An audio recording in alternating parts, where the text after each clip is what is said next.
filosofi pendidikan tentang keberagaman Indonesia. Perkenalkan, saya Wanda Tubajwa sebagai moderator. Kemudian ada presentator Winda Cahya, Wirda Tulaila Rahma, kemudian sampai saya pula. Dan untuk penyimak dan penanya ada Sari Ayu, Via Istanbul Jannah, Siti Rahmayati, dan untuk kesimpulan akan disampaikan oleh Kaya Sasmi. Langsung saja ke presentator, dipersilakan untuk mempresentasikan hasilnya. Untuk presentator pertama kepada Winda Cahya, dipersilakan.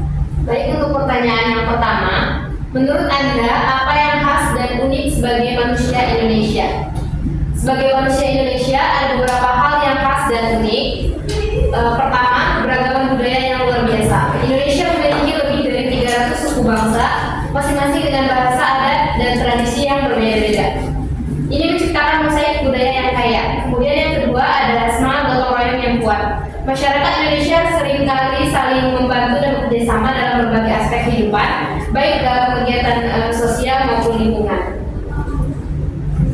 Selanjutnya ada keramahan dan sikap terbuka. Orang Indonesia dikenal ramah dan suka berinteraksi yang membuat tamu merasa diterima. Kemudian kekayaan alam dan kuliner yang beragam juga menjadi identitas unik. Dari Sabang sampai Merauke, setiap daerah memiliki keunikannya tersendiri dalam hal makanan, sumber daya alam. Semua ini menjadikan Indonesia sebagai negara yang kaya akan tradisi, budaya, dan pengalaman.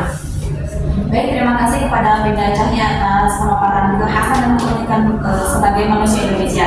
Kemudian silakan presentator kedua ada Sampai Saipullah, dipersilakan. Lalu ada pertanyaan yang kedua, yaitu mengapa Anda perlu mengenal manusia Indonesia dalam proses mendidik? Yang pertama ada keberagaman budaya, yaitu dengan memahami latar belakang budaya siswa, pendidik dapat menyesuaikan pendekatan pengajaran yang lebih relevan dan efektif. Setiap budaya memiliki nilai dan cara belajar yang berbeda.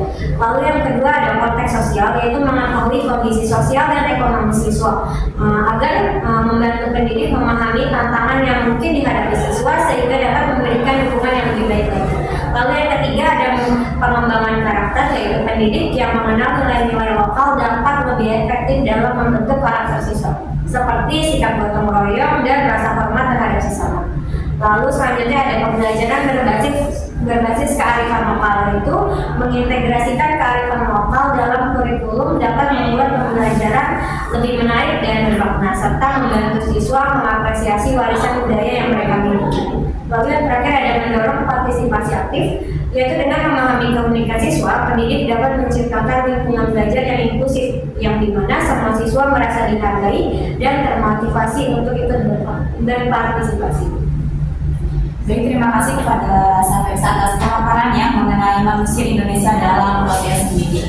Kemudian selanjutnya dipersilakan kepada Wirda Tulaila sebagai presentator ketiga. Selanjutnya ada pertanyaan ketiga, apa yang Anda syukuri sebagai manusia Indonesia? Yang pertama ada keberagaman budaya. Kita memiliki beragam suku, bahasa, dan tradisi. Ini memberi kesempatan untuk belajar dari satu sama lain dan merayakan perbedaan. Mempelajari budaya lain bisa memperkaya pengalaman hidup. Yang kedua ada sumber daya alam. Indonesia kaya akan sumber daya alam, dari hutan tropis hingga lautan yang melimpah. Ini tidak hanya memberikan keindahan, akan tetapi juga potensi ekonomi dan ketahanan pangan. Yang ketiga ada keramahan masyarakat. Banyak orang Indonesia dikenal ramah dan sopan. Ini menciptakan ikatan sosial yang kuat dan membuat orang merasa diterima, baik di komunitas lokal maupun di tempat lain. Yang keempat ada kearifan lokal, yaitu tradisi dan kearifan lokal yang ada membantu menjaga keseimbangan dengan alam. Ini penting untuk keberlanjutan lingkungan dan pengembangan komunitas. Dan yang terakhir ada nilai gotong royong. Budaya gotong royong mengajarkan pentingnya bekerja sama. Dalam situasi sulit, semangat ini menjadi kekuatan untuk saling membantu dan mendukung satu sama lain. Dan yang terakhir ada pertanyaan keempat, kenapa disebut Bhinneka Tunggal Ika? Perbedaan seperti apa? Karena bangsa Indonesia itu terdiri dari beragam suku, budaya, dan agama, tetapi menekankan persatuan dan kesatuan bangsa. Hal tersebut tertuang dalam Pancasila. Ini merupakan prinsip penting dalam menjaga harmoni dan kerukunan di tengah perbedaan. Baik, terima kasih kepada presentator. Ya teman-teman, itulah yang sudah dipresentasikan oleh presentator mengenai 4 pertanyaan tadi. Jika ini ada yang bertanya, dipersilakan. Perkenalkan, saya Sariadu, izin bertanya. Bagaimana pendekatan pengajaran guru di Indonesia yang mencerminkan keberagaman budaya dan adat istiadat daerah masing-masing? Terima kasih. Baik, terima kasih Saraya atas pertanyaannya. Mungkin ada pertanyaan yang lain? Silakan. Ya, perkenalkan nama saya Siti Rahmaniati. Saya ingin bertanya, bagaimana tantangan yang dihadapi guru di Indonesia dapat mempengaruhi cara mereka mengajarkan ciri khas lokal kepada peserta didik? Baik, terima kasih Rahmaniati. Yang lain ada yang mau bertanya? Izin bertanya, perkenalkan nama saya Ferista. Izin bertanya, bagaimana peranan guru dalam mencerminkan nilai-nilai gotong royong dalam proses pembelajaran? Terima kasih. Baik, terima kasih kepada penanya. Baik teman-teman presentator, itulah ada 3 pertanyaannya. Yang pertama dari Sari Ayu, bagaimana pendekatan pengajaran guru di Indonesia yang mencerminkan keberagaman budaya dan adat istiadat daerah masing-masing? Dipersilakan untuk menjawab. Oke, baik. Terima kasih Sari Adu atas pertanyaannya. Saya akan mencoba menjawab untuk pertanyaan dari Sari Adu. Untuk pendekatan guru, salah satu contohnya dengan adanya pembelajaran PLBJ di sekolah, yaitu pendidikan lingkungan dan budaya Jakarta. Itu membahas tentang budaya dan lingkungan kota Jakarta. Kemudian ada juga yang di Jawa Barat, itu pembelajaran bahasa Sunda. Bagaimana atas jawaban dari Dinda Cahya? Baik, cukup jelas jawabannya. Terima kasih. Terima kasih. Baik, ya lanjut ke pertanyaan kedua dari Rahmayanti. Tadi ada pertanyaan, bagaimana tantangan yang dihadapi guru di Indonesia itu dapat mempengaruhi cara mereka mengajarkan ciri khas lokal kepada siswa? Dipersilakan menjawab sampai ke sana. Tantangan yang dihadapi guru itu cukup banyak ya, seperti banyaknya guru tidak memiliki akses ke materi ajar yang relevan. Seperti contohnya juga banyak juga guru tidak mendapatkan pelatihan tentang budaya lokal. Lalu ada juga Indonesia tentunya memiliki keragaman budaya yang luas sehingga guru perlu memahami dan menghargai semua variasi. Bagaimana jawabannya? Alhamdulillah cukup jelas. Nah, kalau gitu kita lanjut saja ke pertanyaan terakhirnya dari Via Elisa. Ada pertanyaan, bagaimana peran guru dalam mencerminkan nilai-nilai gotong royong dalam proses pembelajaran? Silakan menjawab kepada Via Datu. Tentunya hal tersebut diberikan contoh dari hal-hal kecil dulu ya. Yang pertama ada membiasakan pembelajaran berkelompok. Nah itu bisa di dalam kelas seperti mulai dari tempatnya diatur berkelompok, terus banyak kegiatan diskusi. Terus yang kedua ada pembiasaan tiket kelas. Nah tentunya hal tersebut sebagai salah satu contoh untuk kegiatan bergotong royong yang biasa dilakukan setelah pulang sekolah.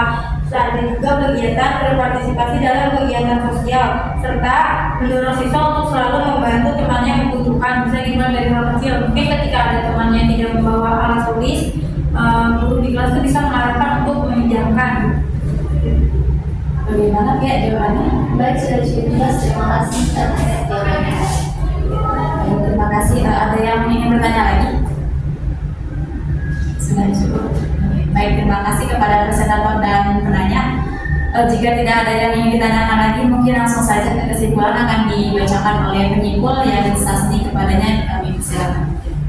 Baik, perkenalkan saya akan menyimpulkan hasil diskusi kami itu tentang keberagaman di Indonesia. Kesimpulannya, Indonesia itu memiliki keberagaman budaya, suku, bahasa, agama, dan sumber daya alam. Dengan memahami keberagaman, kehidupan sehari-hari itu lebih damai, rukun, dan penuh toleransi. Keberagaman ini menjadi kekuatan yang memperkaya identitas bangsa. Pentingnya pemahaman dan penghayatan terhadap keberagaman ini menjadi dasar untuk menjaga persatuan dan kesatuan di Indonesia. Terus dalam proses mendidik kita juga perlu mengenal manusia dan keberagamannya, karena mendidik itu berarti kita harus menyatu dengan lingkungan dan karakter peserta didik. Jika itu tidak dilakukan, maka proses pendidikan itu tidak akan berlangsung secara optimal. Dengan demikian, mengenal manusia Indonesia bukan hanya meningkatkan efektivitas pengajaran saja, tapi juga membangun hubungan yang lebih baik antara guru dan peserta didik. Mungkin itu kesimpulan yang bisa saya berikan. Ya baik, ya Sasni atas kesempurnaan, terima kasih banyak. Jadi kita mungkin keberagaman adalah proses kesatuan masyarakat Indonesia, gitu ya. Karena berakhirnya kesimpulan, mari kita tutup juga diskusi hari ini ya. Terima kasih untuk teman-teman presentator dan penanya dan juga penyimpul. Kita akhiri saja pertemuan hari ini dengan mengucapkan